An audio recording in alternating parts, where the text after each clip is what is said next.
Hello বন্ধুরা, আজ একটা নতুন সকাল নিয়ে তোমাদের কাছে চলে এসেছি। সকাল সকাল ঘরে পুজো দিয়ে আমরা বেরিয়ে পড়েছি শ্রী চৈতন্য গৌড়ীয় মঠের উদ্দেশ্যে। আজ আমরা এখানে এসেছি একটা বিশেষ উদ্দেশ্যে, কারণ আজ আমাদের বিবাহবার্ষিকীর 10 বছর পূর্ণ হলো। তাই ইচ্ছে ছিল একটু বৈষ্ণব সেবা দেব। তাই আমরা এখানে চলে এসেছি। মন্দিরে ঠাকুরের ভোগ লেগেছে, ভোগ আরতির দর্শন করছি।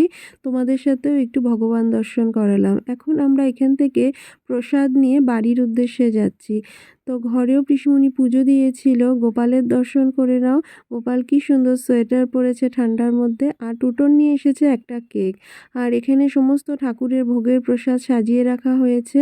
তো একটু আমরা দুপুরবেলা আগে কেক কাটিং করে নেব, তারপরে প্রসাদ গ্রহণ করব। আর তুর্য এখানে আগেই বসে পড়েছে স্টার্টার খেতে।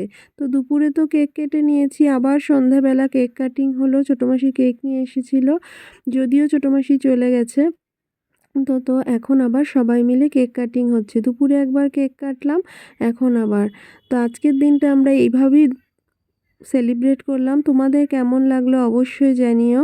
আর আজ যেহেতু মঙ্গলবার ছিল, তো আমরা আগের থেকেই প্ল্যান করেছিলাম তো আজকে একটু ভোগ দেব ঠাকুরকে। তো আজকের এই ব্লগটা তো আমাদের খুব ভালো লাগলো। আর তুর্য আমাকে দিয়েছে খুব সুন্দর একটা ছবি এঁকে, গিফট করেছে হ্যাপি অ্যানিভার্সারি। তো আজকের মতনটা